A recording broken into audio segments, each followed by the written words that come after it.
Most people think horror movies are just made-up stories, but the real history of the Annabelle doll is far darker. She wasn't born from fiction, but from a true tragedy, where fear opened doors that should have stayed shut. This doll became the home of something ancient, cruel, and intelligent. Annabelle doesn't scare because of how she looks. She terrifies because of what lives inside her. In the 19th century, in a forgotten European village, a desperate mother tried to comfort her dying daughter. With shaking hands, she stitched together a cloth doll, just a gesture of love. But that small act opened a gateway. A dark spirit, trapped between worlds, saw its chance and took shelter inside the toy. From that day forward, a curse had begun. The doll looked harmless, worn fabric, stitched eyes, but something pulsed inside it, an ancient spirit silent and watching, feeding off the fear around it. The mother tried to protect her daughter with old rituals, but it was too late. The spirit was already hiding, growing stronger with each passing moment. The doll had become its mask and its weapon. Years passed. The doll changed hands. Every family said the same. Strange heaviness in the air, whispers in the night, accidents without cause. Objects moved, pets vanished. Children woke up screaming. The doll was always given away, but somehow always returned. The evil inside it didn't just survive, it grew. Fear made it stronger. Pain kept it alive. In the 20th century, the doll reached the US. Donna, a nursing student, got it as a gift. At first, it was just an old, creepy toy, but soon things changed. It started moving on its own, showing up in new rooms. Her friends joked about it until handwritten notes began to appear. Short, chilling messages: "Help me. I'm here.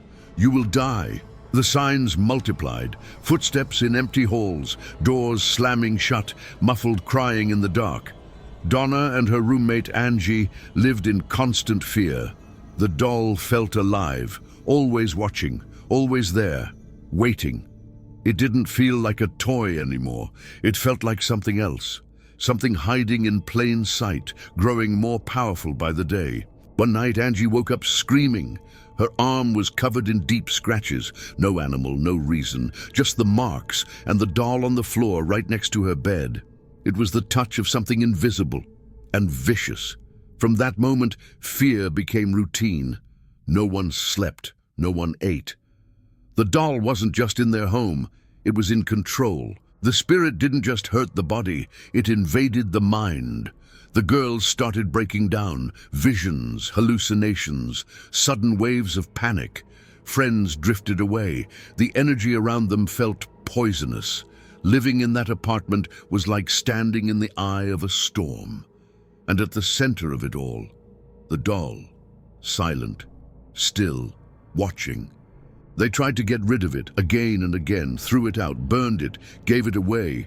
It always came back, perfect, untouched, as if mocking them.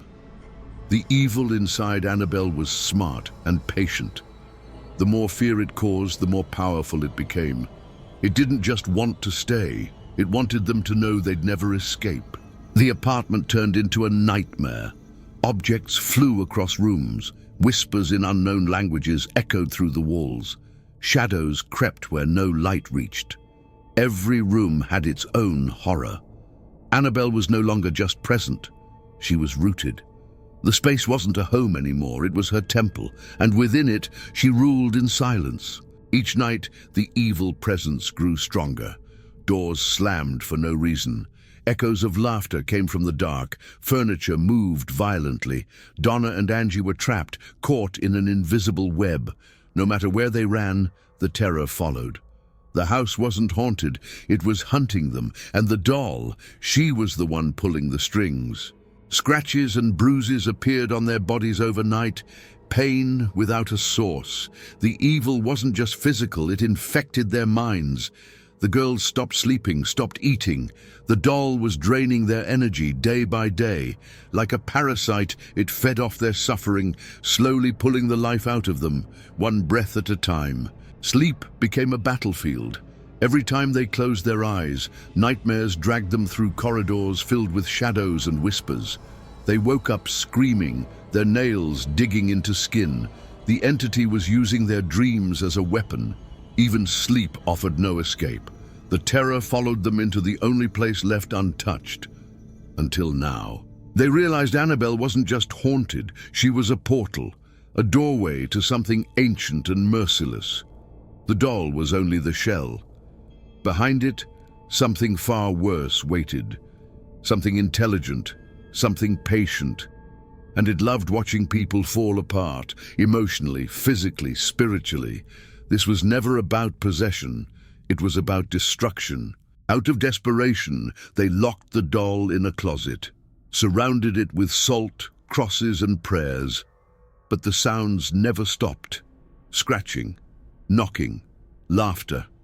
They tried to leave, but something always pulled them back. The doll stayed inside, but her reach stretched far beyond the wood and nails. It was a prison, but not for her. For them. Even the neighbors began to suffer. People heard screams at night, saw shadows peering through windows. Anyone who visited the apartment got sick or scared. Some never came back. It was like the evil inside the doll had started to spread, quietly, invisibly, like a sickness, contagious and hungry for more. The entity thrived on despair. Every cry, every tear was fuel. Annabelle became more than an object. She was a force, a presence that lived in their thoughts, their dreams, their fears. She didn't need to speak. She didn't need to move. She existed in silence and suffocated them with it. Her power wasn't loud. It was constant. They tried again. Dumped her in a river, buried her on holy ground. She came back every time, untouched, as if she'd never left. It wasn't luck, it was control. The spirit inside Annabelle was toying with them, letting them believe they had power. But they didn't. She always knew exactly where to return, and when. Donna and Angie were shadows of themselves, isolated, broken. Their families couldn't reach them. Their friends gave up. The doll had taken over. They cried for no reason, laughed at nothing, stared at the walls for hours. They weren't living, they were fading. And the worst part, they knew it and couldn't stop it. The apartment exploded with chaos. Mirrors cracked, pictures fell, lights burst. Annabelle sat quietly in her corner, as if pleased. The house wasn't just haunted anymore, it was hers. She had planted herself in every wall, every shadow. She wasn't waiting to attack, she already had, and now she was ready for more. Every night, the darkness in the house grew heavier. Doors slammed violently, furniture dragged across the floor. A cold air settled in every room. Donna and Angie barely spoke. They just existed. It felt like the evil had a mind of its own, watching, waiting, playing with them. The house was no longer theirs. It belonged to Annabelle, and she wasn't sharing. New scratches appeared daily, pain without cause. Their bodies ached, their spirits broke. The air itself felt suffocating. Hope was gone. The house became a prison of fear, where time slowed and the walls whispered. The doll never moved, but her presence filled every inch. It wasn't just haunting them, it was consuming them. Terrifying visions took over their minds. Shadows in mirrors, voices whispering their names. Sleep became a curse, filled with vivid nightmares that bled into reality. The girls were exhausted, hallucinating, unsure what was real. Annabelle didn't just live in their apartment anymore, she lived inside their heads. They tried one more time to get rid of her, took the doll to a church. The priest wouldn't touch her, said something had followed them inside. That night, the church burned to the ground. No one was hurt, except the building. In the ashes, sitting untouched, was Annabelle. Not even fire would accept her. The message was clear. She was staying. Friends who tried to help started disappearing, emotionally or physically. Some returned different, some didn't return at all. One laughed at the doll and died in a crash that same night. Everyone around them was being pulled into the same nightmare. Annabelle wasn't just watching, she was choosing, marking, and taking. Daylight offered no relief. The house felt cursed, even under the sun. Insects died around the windows. Clocks stopped. Electronics failed. The air never warmed. The girls weren't safe at night, and now, not even during the day. Annabelle had broken every boundary: time, space, sanity. Her reach was limitless. Fear ruled every moment. Walking down the hall meant bracing for screams or sudden crashes. The silence wasn't empty. It was waiting. The TV turned on by itself. Reflections showed things that weren't there. And always, the doll. Never far, never still. More like a resident than an object. A resident who the neighbors noticed too. Dogs barked at the house non-stop. Streetlights flickered. Kids refused to walk past it. One neighbor claimed to hear crying every night. Another had a breakdown and never returned. The evil inside the house had outgrown its walls. It was leaking into the world, and the world was starting to feel it. Donna and Angie were falling apart. They didn't talk anymore, barely moved. They were shadows of who they had been. Annabelle had taken everything: sleep, joy, hope. The doll didn't scream. She didn't need to. The silence around her was enough to break them. They weren't haunted anymore. They were owned. Just when they thought no one would help, someone came. Not a priest, not a cop, paranormal investigators, a married couple known for dealing with the worst kind of evil. Ed and Lorraine Warren. They had seen possession, curses, death. But even they weren't ready for what was waiting inside that doll. Ed and Lorraine Warren had faced haunted houses, possessions, demonic entities. But the moment they stepped into Donna's apartment, they felt it, something unnatural. A silence that pressed on their chests. The doll sat motionless, but its presence was suffocating. Lorraine whispered, "This isn't just a spirit. It's ancient, and it's watching us." The air was cold, despite the summer heat outside. Lorraine, a clairvoyant, felt sick as she neared the doll. She said something was whispering in an old, forgotten language. Ed pulled out holy water and began praying. The doll shook, objects fell, the apartment reacted. The spirit inside wasn't leaving quietly. It was ready for war. That night, the Warrens stayed in the house. They set up cameras and equipment. What they captured was beyond belief. Shadowy figures with no form, sudden temperature drops, whispers caught on tape. In some footage, the doll's head had moved, just slightly. But enough to confirm one thing: she knew she was being watched. During the investigation, Lorraine collapsed. She entered a trance, weeping. "There's a pit of souls inside her," she cried. "Children, women, twisted in pain." Annabelle wasn't just a vessel. She was a collector, a prison, and the entity behind her was using each trapped soul to grow stronger. Ed began the ritual. It had begun. The walls shook. The doll fell from the table. Lights blew out. Lorraine chanted prayers while Ed focused on the seal. Voices filled the room, dozens, maybe hundreds. Some screamed, others laughed. One growled, "You won't take her." They weren't just fighting a spirit. They were facing something much worse, and it knew their names. After hours, the house went still. No more voices, no shaking. Ed finished the seal.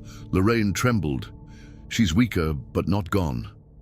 They had trapped it for now. But the evil wasn't gone, just waiting, watching. Annabelle had been contained, not defeated. And they knew the next step was getting her out. Transporting Annabelle required a box built from blessed churchwood, lined with prayers. On the drive to their home, the brakes failed, twice, nearly fatal. Lorraine glanced at the doll. It hadn't moved, but something in its silence felt satisfied. The spirit was still playing. Even in chains, it had claws. Back home, the Warrens placed Annabelle in an isolated room. They began the most powerful sealing ritual they knew: crucifixes, holy water, ancient relics. The candles bent against invisible wind. Glass shattered. But they kept going. The doll was still, but the energy around her furious, as if she knew she was losing.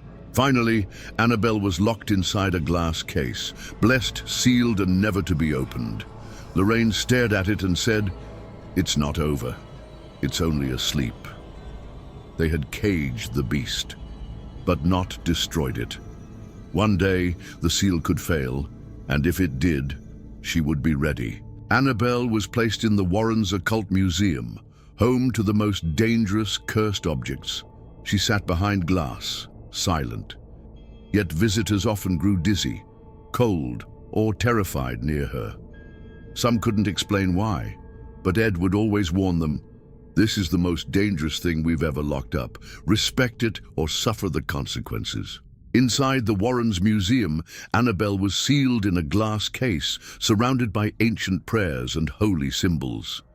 But even there, her energy leaked. Visitors reported dizziness, headaches, nausea. Lorraine warned, "She watches, not with her eyes, but with something worse." The evil wasn't gone, just waiting and always listening. Even locked away, Annabelle made her presence known.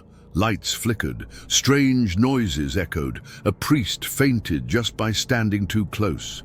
People said the air changed around her, colder, heavier. The doll never moved, but everyone felt her. It wasn't just psychological, it was real, tangible, and terrifying. The Warrens performed regular blessings, holy water, prayers, rituals. They knew Annabelle was looking for cracks, moments of doubt, fear, disrespect. She didn't need to escape physically, just mentally. All she needed was attention, and the human mind was the perfect doorway. One thought was all it took. Some visitors mocked the doll, took photos, knocked on the glass. One man slammed his hand against it, laughing. He died in a motorcycle crash hours later. Cases like this piled up. Lorraine said, "She doesn't forget, and she never forgives." Annabelle didn't strike out of anger. She struck with purpose. Annabelle became famous. News stories, books, TV specials. Then came the movies. But Hollywood changed everything. They turned her into a scream-fueled monster, a porcelain caricature. The truth was worse. Annabelle didn't chase. She waited. She didn't roar. She whispered. The real horror was never loud. Ed and Lorraine faced many dark things. But Annabelle was different. She wasn't just possessed. She was a link, a spiritual channel to something far older. Their battle wasn't won with violence. It was fought with discipline, prayer, and faith. And they knew. Even in victory, the evil still breathed. After Ed passed in 2006, Lorraine continued guarding the museum. Until her death in 2019, she kept watch over Annabelle, but others took over, and something shifted. Visitors said the doll's presence felt stronger. Some claimed the glass case vibrated. Others dreamed of her without ever visiting. The evil was restless again. Annabelle became the face of real horror. A warning. Evil doesn't always wear horns or bleed. Sometimes it's quiet, wrapped in cloth, sitting in silence, waiting to be remembered. Her power didn't come from screams. It came from belief, from fear, from every person who whispered her name. Hollywood gave her porcelain skin and glowing eyes. But the real Annabelle is simple, cloth and thread. That's what makes her terrifying. No one fears a rag doll until it's too late. She doesn't need to look scary. The evil inside her doesn't care about looks. It only wants access and time. Her story doesn't end with credits. It ends with silence, with locked doors, with whispered prayers. She's still there, watching, waiting. You don't need to touch her to feel her. Sometimes just thinking about her is enough. Because the real terror doesn't scream. It waits inside your thoughts. Even sealed away, Lorraine said Annabelle never slept. The glass didn't silence her, it just contained her. Visitors felt dizzy, sick, or suddenly cold near the case. Some cried, others panicked. The energy wasn't imagination, it was real. Lorraine warned, "She's not resting. She's watching, always watching." Annabelle's room became the most feared spot in the museum. No one went in alone. It was blessed regularly, locked tight. Ed warned everyone, never touch the glass, never joke around her. But people still did. And the entity loved that, because every joke, every dare was an invitation. Some visitors mocked the doll, took selfies, tapped the glass. Days later, they suffered crashes, breakups, nightmares. Lorraine said she doesn't strike fast, she waits. Annabelle didn't kill with rage. She broke people slowly, mentally, spiritually, piece by piece, until they weren't whole anymore. Police officers, priests, even skeptics felt it, that thick pressure in the air. Some had nightmares after standing near her. Others got physically ill. Some couldn't speak about what they felt. The doll didn't need to move. The evil around her pulsed like a dark heartbeat, constant quiet, alive. Ed died in 2006. Lorraine kept guarding the museum until her death in 2019. After they were gone, others took over. But many believe the Warrens' faith was the real barrier. And now, cracks are showing. People claim the case vibrates. Lights flicker again. It feels like something inside is waking up. The Warrens' war with Annabelle wasn't a Hollywood scene. No explosions, no screams. It was fought with silence, prayer, and belief. A quiet battle between darkness and faith. Ed once said, "It's not power that protects us, it's conviction." The evil knew that, and waited for doubt. Even behind glass, people say her eyes move.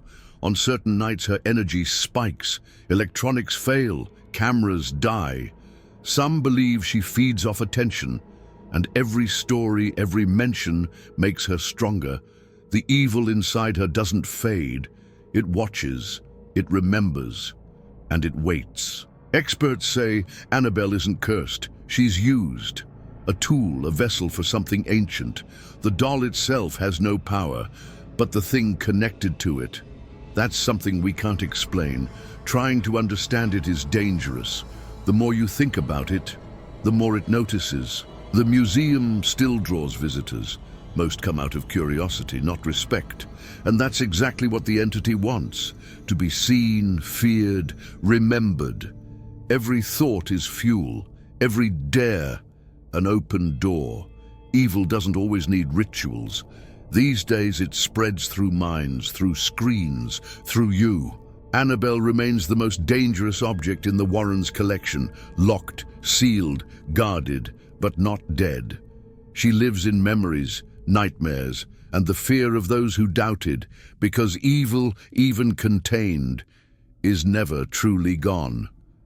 It waits, patiently, for someone to make a mistake. Years later, Hollywood discovered Annabelle, but instead of telling the truth, they turned her into a product, a script, a jump scare. They turned ancient evil into cheap entertainment. What was once sacred became spectacle. The real ritual became a scene, and the pain was edited out. In the movies, she's a porcelain demon with glowing eyes. But the real Annabelle, she's made of cloth, soft, harmless looking. That's the danger. No one fears what looks like nothing. But what lives inside her doesn't care about looks. It waits, it listens, and it thrives in silence. Hollywood ignored the real victims, the trauma, the deaths, the true horror. They filled the screen with screams and loud music. But Annabelle doesn't scream. She watches, she manipulates, she waits. The real entity doesn't want applause. It wants access, and the audience gave it. While millions filled theaters, few knew the real story. The sleepless nights, the broken minds, the lost lives. The movies couldn't show the silence, the dread, the slow unraveling of sanity. That kind of horror doesn't fit in a script. It lives in the quiet corners, where no one looks. Annabelle's real story doesn't end with credits. It ends with silence, with whispers, with locks and prayers. She doesn't want to be forgotten. She wants to be remembered. Because every time you say her name, something on the other side listens, and sometimes it answers. The Warrens always warned, "Don't mock what you don't understand." But people laughed. The films made her a monster you could escape in 90 minutes. The real evil doesn't chase. It creeps, it lingers, and by the time you notice it, it's already inside you. Annabelle isn't just a haunted object. She's a link, a door, a connection to something that doesn't belong in our world. Real evil doesn't need claws or fire. It needs attention, curiosity. It needs you to notice it. And once you do, it never lets go. So before you laugh, before you doubt, think carefully. Evil exists, and when you speak of it, it hears. When you joke, it gets closer. Annabelle stays locked away, but what lives outside her isn't. How many doors have you left cracked open without even knowing? Now that you know the real story behind Annabelle, ask yourself, how much do you really trust what Hollywood shows? Some truths are too dark to film. Some spirits don't care about movies. They care about memory. And Annabelle? She's exactly where she wants to be, inside your thoughts. If you made it this far, congratulations. Most people don't. This story isn't just about a doll, it's about what she represents. A force that feeds on fear, survives through belief, and waits for one mistake, one whisper, one name. And now, you know hers.